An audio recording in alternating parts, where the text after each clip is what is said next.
നമുക്ക് വിചാരിക്കും എല്ലാവർക്കും നമ്മളിങ്ങനെ അരങ്ങ് തകർക്കുമ്പോൾ എല്ലാവരും അത് ഇഷ്ടപ്പെടുന്നുണ്ട് എന്നുള്ളത്. എന്നാൽ സോഷ്യൽ ഓഡിറ്റിന് വിധേയമാക്കുന്ന സമൂഹം പലപ്പോഴും അവർക്ക് ഇതൊക്കെ അരോചകമായിട്ടാണ് തോന്നുന്നത്. നമ്മളതൊക്കെ തിരിച്ചറിയേണ്ടതുണ്ട്.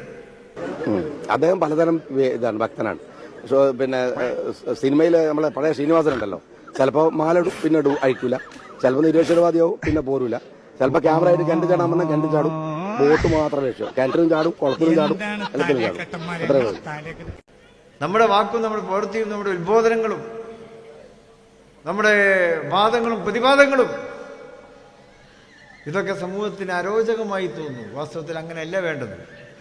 സമൂഹത്തിന് സ്വീകാര്യമാകുന്ന രീതിയിൽ നമ്മുടെ പ്രബോധനം, നമ്മുടെ വാക്കുകൾ, നമ്മുടെ വാദങ്ങൾ, നമ്മുടെ പ്രതിവാദങ്ങൾ സമൂഹത്തിന് സ്വീകാര്യമാകുന്ന രീതിയിൽ നമ്മൾ അവതരിപ്പിക്കണം. അതിന് കാരണം അത് അപ്പോൾ സത്യസന്ധമായിരിക്കണം എന്നുള്ളതാണ്. നമ്മുടെ പ്രവൃത്തികൾ, നമ്മുടെ വാക്കുകൾ, നമ്മുടെ സംഭാഷണങ്ങൾ ഇതൊക്കെ സത്യസന്ധമാകുമ്പോഴാണ് സമൂഹത്തിന് അത് സ്വീകാര്യമാകുന്നത്.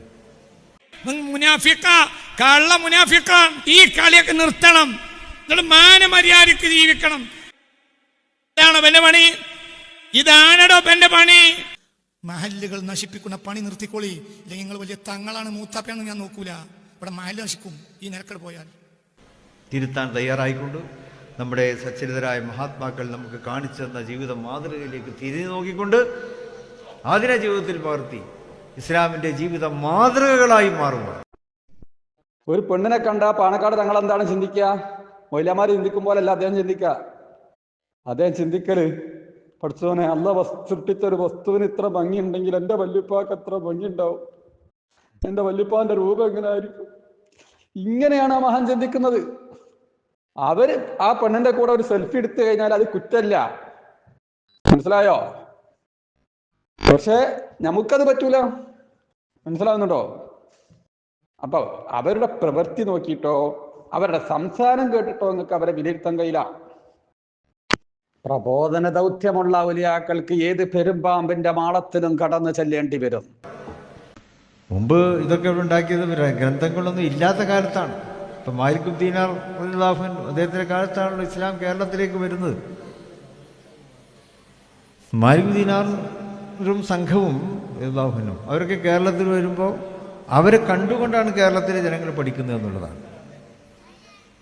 അതല്ലാതെ അവര് ഖുർആൻ കൊണ്ടല്ല അവർ വന്നത്. ഖുർആൻ അവരുടെ ജീവിതത്തിലും അവരുടെ മനസ്സിലും ഉണ്ടായിരുന്നു. ഖുർആൻ അവരുടെ ജീവിതത്തിലാണ് ഉണ്ടായിരുന്നത്. ഉസ്മാൻ അള്ളാഹുവിൻ്റെ കാലഘട്ടത്തിലാണ് ഖുർആൻ ഗ്രന്ഥമായിട്ട് തന്നെ അച്ചടിക്കപ്പെടുന്നത്. സ്വാഭാവികമായും യാത്രികരും സഞ്ചാരികളും ഒക്കെ അങ്ങനെ ഗ്രന്ഥങ്ങളുണ്ടാകുമ്പോൾ ആ ഗ്രന്ഥങ്ങളുമായിട്ട് സഞ്ചരിക്കും. പക്ഷെ ഒരു ഗ്രന്ഥങ്ങളും ഇല്ലാത്ത കാലത്താണ് മാലിക് ദീനാർ റളിയല്ലാഹു സംഘവും കേരളത്തിലേക്ക് പ്രബോധനത്തിന് തന്നെ വന്നത്. അപ്പോൾ പ്രബോധനം എന്തായാലും അവരുടെ ജീവിതം തന്നെയായിരുന്നു പ്രബോധനം. അവരുടെ ജീവിതമാണ് പ്രബോധനമായിട്ട് കേരളത്തിലെ മുസ്ലിങ്ങൾക്ക് അവർ നൽകിയത്. കേരളത്തിലെ മുസ്ലിങ്ങൾക്കല്ല, കേരളത്തിലെ സമൂഹത്തിന് അവർ നൽകിയത്. അപ്പോൾ അവരുടെ ജീവിതം തന്നെ മാതൃകയായി പ്രബോധനമായി അവതരിപ്പിക്കപ്പെട്ടപ്പോൾ അതിലാകൃഷ്ടരായിട്ട് കേരളീയര് ഇസ്ലാമിക ജീവിതത്തിലേക്ക് കടന്നു വന്നു എന്നുള്ളത് തന്നെയാണ്.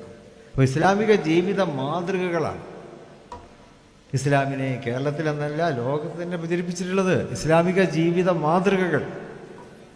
പൂവിളി പൂവിളി പൊന്നോണമായി നീ വരൂ പൊന്നോണത്തുമ്പി. പൂവിളി പൂവിളി പൊന്നോണമായി നീ വരൂ പൊന്നോണത്തുമ്പി. ഈ പൂവിളിയിൽ മോഹം പൊന്നിൻ മുത്തായി മാറും. ഒരു വട്ടം കൂടി എന്നോർമ്മകൾ മേയുന്ന തിരുമുറ്റത്തെത്തുവാൻ മോഹം. ഒരു വട്ടം കൂടി എന്നോർമ്മകൾ മേയുന്ന തിരുമുറ്റത്തെത്തുവാൻ മോഹം. തിരുമുറ്റത്തൊരു കോലിൽ നിൽക്കുന്നൊരാളല്ലി മരമൊന്നുയർത്തുവാൻ മോഹം. വിശുദ്ധ പ്രവാചകൻ സല്ലല്ലാഹു അലൈഹി വസല്ലം തന്നെ ഏറ്റവും വലിയ മാതൃകയായിരുന്നു.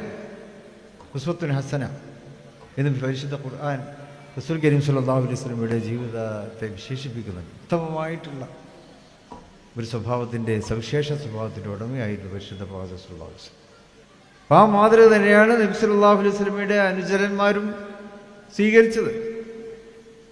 അപ്പോൾ അവരൊക്കെ കാഴ്ചവെച്ച ആ ജീവിത മാതൃകയാണ് ഇസ്ലാമിനെ ലോകത്ത് പ്രചരിപ്പിച്ചിട്ടുള്ളത്. ഇന്നും അത് തന്നെയാണ് നമുക്ക് വേണ്ടത്. ഇസ്ലാമിക ജീവിത മാതൃക എന്ന് പറയുമ്പോൾ നബി സല്ലല്ലാഹു അലൈഹി വസല്ലമയുടെ ജീവിതമാണ്. നബി സല്ലല്ലാഹു അലൈഹി വസല്ലമയുടെ ജീവിതം മുന്നോട്ട് വെച്ചിട്ടുള്ള സ്നേഹം, കരുണ, സാഹോദര്യം, അനുകമ്പ, അതുപോലെ തന്നെ പരസ്പര ബഹുമാനം, ഈ മൂല്യങ്ങൾ തന്നെയാണ് ഇസ്ലാമിക ജീവിത മാതൃക എന്ന് പറയുന്നത്. ആ ഇസ്ലാമിക ജീവിത മാതൃകകളാണ് കഴിഞ്ഞ കാലങ്ങളിലെ നേതാക്കന്മാർ, കഴിഞ്ഞ കാലങ്ങളിലെ പ്രബോധകന്മാർ, പണ്ഡിതന്മാരൊക്കെ തന്നെ നമുക്ക് കാഴ്ചവെച്ച് തന്നിട്ടുള്ളത്.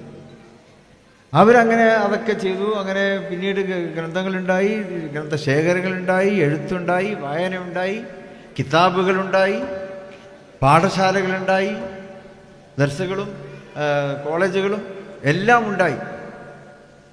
വളരെ സമ്പന്നമായ ഒരു പ്രബോധക തലം തന്നെ ഇപ്പോൾ കേരളത്തിലൊക്കെ ഉടലെടുത്തു എന്നുള്ളതാണ്.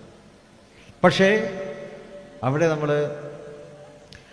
ഒരു ആത്മവിമർശനം നടത്തി നോക്കുമ്പോൾ നമുക്ക് മനസ്സിലാകുന്നത് എന്താണ്? ഗ്രന്ഥങ്ങളുണ്ട്, പാഠശാലകളുണ്ട്, പഠിപ്പിക്കുന്നവരുണ്ട്, പഠിക്കുന്നവരുണ്ട്, ഇതൊക്കെ ഇതെല്ലാം കൊണ്ട് വളരെ സമ്പന്നമാണ്. പക്ഷേ ജീവിത മാതൃകകൾ ഇല്ലാതായിക്കൊണ്ടിരിക്കുന്നു എന്നുള്ളതാണ്. അറിവിൻ്റെ സ്രോതസ്സൊക്കെ ഇഷ്ടം പോലെ ഉണ്ട്. ഇപ്പോൾ നമ്മുടെ കയ്യിലുള്ള മൊബൈൽ തന്നെ അറിവിൻ്റെ ഏറ്റവും വലിയ സ്രോതസ്സാണല്ലോ. ഏതറിവും, ഏത് ഗ്രന്ഥവും, ഏത് കിതാബും തർജ്ജമ ചെയ്ത് പഠിക്കാൻ ഉള്ള ആപ്പും അതിൻ്റെ കാര്യങ്ങളൊക്കെ മൊബൈലിലുണ്ട്, ഓരോരുത്തരുടെ കൈകളിലുമുണ്ട്. അപ്പോൾ ഇസ്ലാമിക പഠനത്തിൻ്റെ സ്രോതസ്സുകളൊക്കെ കൂടിയിരിക്കുന്നു. പക്ഷേ ഇസ്ലാമിക ജീവിത മാതൃകകൾ എവിടെയോ നമ്മൾ മറന്നു വെച്ച് പോകുന്നു എന്നുള്ളതാണ്. മഹാനായ മാനുസ്ലിയൊക്കെ പോലെയുള്ളവർ ഓർമ്മിക്കുന്ന ഇത്തരം സദസ്സുകളിലും ഇത്തരം വേദികളിലും അവരൊക്കെ നമുക്ക് കാഴ്ചവെച്ച ഇത്തരം പ്രസ്ഥാനങ്ങളിൽ നിന്നൊക്കെ നമ്മൾ മനസ്സിലാക്കേണ്ടത് ആ മഹാന്മാരെ നമ്മൾ മാതൃകയാക്കുക എന്നുള്ളത് തന്നെയാണ്. അവരൊക്കെ യഥാർത്ഥ ഇസ്ലാമിക ജീവിത മാതൃകയായിരുന്നു. ഇന്ന് പക്ഷേ ആ മാതൃക പോയി. ഇതൊക്കെ നമ്മുടെ പ്രബോധനം കേവലം ഗ്രന്ഥങ്ങളിൽ മാത്രം ഒതുങ്ങുന്നു എന്നുള്ളതാണ്. നമ്മൾ പഠിക്കുന്ന ഗ്രന്ഥങ്ങളിൽ ഒതുങ്ങുന്നു, നമ്മൾ സ്രോതസ്സായി കാണുന്ന മൊബൈലിൽ ഉള്ളിൽ ഒതുങ്ങുന്നു. മൊബൈലിൽ നിന്ന് നമ്മൾ മനസ്സിലാക്കുന്നതിനെ നമ്മൾ പഠിക്കുന്നില്ല, മനഃപ്പാഠമാക്കുന്നില്ല, ജീവിതത്തിൽ പകർത്തുന്നില്ല. നമ്മളതൊക്കെ ഇങ്ങനെ കണ്ണോടിച്ചുകൊണ്ട് പോകുന്നു എന്ന് മാത്രം. അറിവിൻ്റെ സ്രോതസ്സുകളെ നമ്മൾ കേവലം ഒരു നോക്കുകുത്തിയായി വെക്കുകയാണ്. അറിവിൻ്റെ സ്രോതസ്സുകളെ ഉൾക്കൊള്ളുക എന്നുള്ളതാണ്. അപ്പോഴേ നമുക്ക് ജീവിത മാതൃകകളാകുവാൻ സാധിക്കുകയുള്ളൂ. ആ ജീവിത മാതൃകകളാകുമ്പോഴാണ് നമുക്ക് യഥാർത്ഥ പ്രബോധനത്തിൻ്റെ രീതിയും രീതിശാസ്ത്രവും ശൈലിയുമൊക്കെ സമൂഹത്തിന് സമർപ്പിച്ചു കൊടുക്കുവാൻ കഴിയുക. ഇന്നിപ്പോൾ ഇസ്ലാം വിമർശിക്കപ്പെടുന്നുണ്ട്, സ്വാഭാവികമാണ്. ഇസ്ലാം വിമർശിക്കപ്പെടുന്നത് എന്തുകൊണ്ടാണ്? യഥാർത്ഥ ഇസ്ലാമിക മാതൃകകൾ ഇവിടെ ലോകത്തിന് സമർപ്പിച്ചു കൊടുക്കുവാൻ നമുക്ക് കഴിയുന്നില്ല എന്നുള്ളത് കൊണ്ടാണ്.